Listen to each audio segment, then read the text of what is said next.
is the Query Social Awareness Forum TV. So we saw this video. Since you say Zulu is a name, like I told you, the father of Zulu, which is Nkosinkulu Malandela.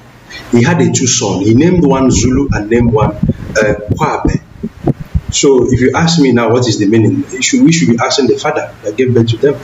But you said, Tina, I'm a Zulu, we're from Nigeria. And I'm saying to you is, what does Zulu mean? Zulu has a very specific name. What does it mean? Hello, are you still here?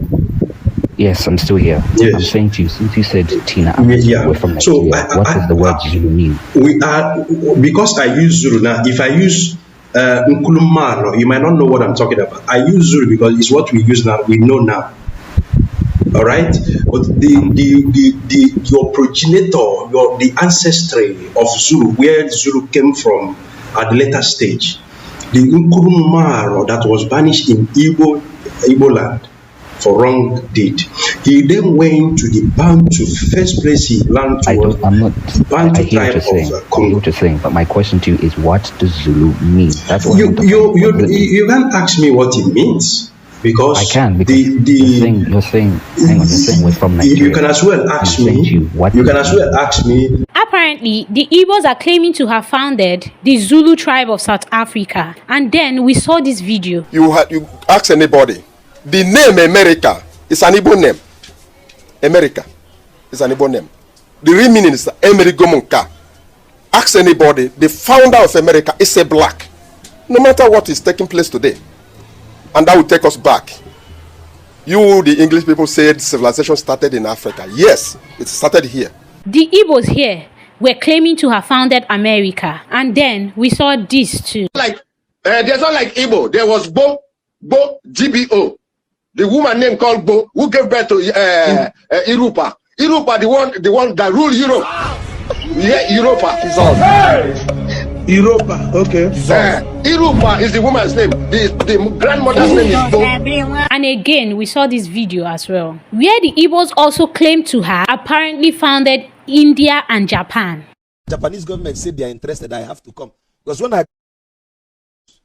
the first time I told the people that the Igbo people gave birth to Japan, they said I am crazy. I shut my mouth. Later, Japanese government said they are interested. I have to come. Because when I got there, I am going to show them why the Japanese answer names like Oguejofo, Ngozeka. The Japanese? Yes. If you go to Kanagawa in Japan, you see that the Igbo people gave birth to Japan. When I told them that the Igbo people gave birth to the Harappan and the Dravidian civilization of India, people said I am crazy. But when I pointed Igbo things in India, in Hindu, in Sanskrit, everybody shut up. I asked them. Which brings us to this video. There is no way under the sun you can deny people access to the sea. Equatorial land is the Igbo tongue to the sea. And any attempt to excise it out of Igbo land will be resisted with the sword. Nations have gone to war over territories and over access to the sea.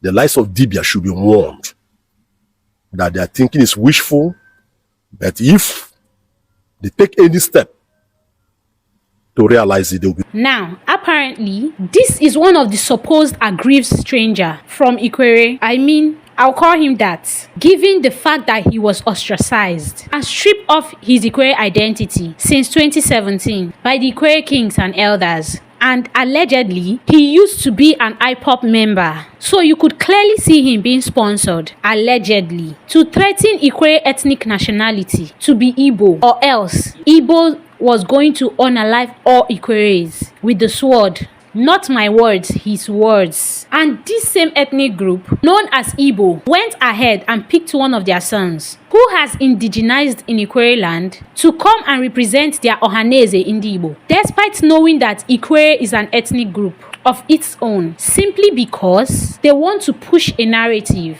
But of course, the traditional rulers, kings, and chiefs of the entire Ikwere land, under one umbrella known as the Obako Ikwere Worldwide, ostracized this fellow known as Mbata and stripped him of his Ikwere identity. And today, he is no longer a part of Ikwere ethnic nationality, but rather a stranger. In essence, what am I saying? This shows you the desperation of this ethnic group to annex regions and other ethnic groups to their self-acclaimed majority population. And while some persons may say it's not all Igbos, but of course we saw all the Igbo elders and governors congratulate the imbata of a man when this atrocious act of picking an individual from another ethnic group to rule over the Igbos in hopes that their propaganda will fly. But of course, the Ikwere traditional institutions and elders were so swift in handling the situation by banishing the same man. So, what am I saying in essence? All Igbo leaders are in support of the expansionist agenda of the Igbos. And mind you, these expansionists are heavily sponsored by some individuals. Allegedly,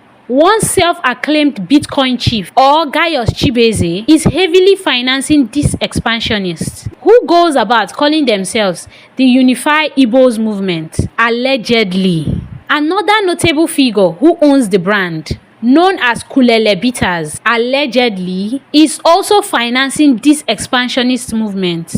And like I already noted earlier on, most of their governors are also heavily involved in this, allegedly. And so you see these Igbo Biafran expansionists, whom some are ex-IPOB members, allegedly, like the Uche Okuku, who was threatening the good people of Ikwere, joining the Ohaneze to contest. Does that not tell us something about the Ohaneze as an organization? With the whole analysis being given, you can deduce that the Ohaneze is an integral part of the IPOB, allegedly. Not my words, but rather from the actions of the Ohaneze, a body which was, however, supposed to cater for the needs of the Igbos in their 5 eastern states, but rather the Ohaneze has turned itself into a laughingstock and caricature. The man they chose to represent them as President General of Ohaneze Ndigbo has been ostracized and stripped of his Ikwere identity. And so we ask Ohaneze Ndigbo, what is the next move? Will you not send Okuku, who threatened ethnic cleansing on the Ikwere people, to now tell Igbos to come from their 5 eastern states and unalive all the Ikweres for resisting this expansionist movement? Or will you keep using the media to deceive the gullible Igbos that they actually have Igbos in the South, rather than looking for the best alternative means to better the lives of the Igbo people? And to the general public, I have this to say. The Ohaneze and all Igbos in general have an agenda. They need total control of key cities in the South.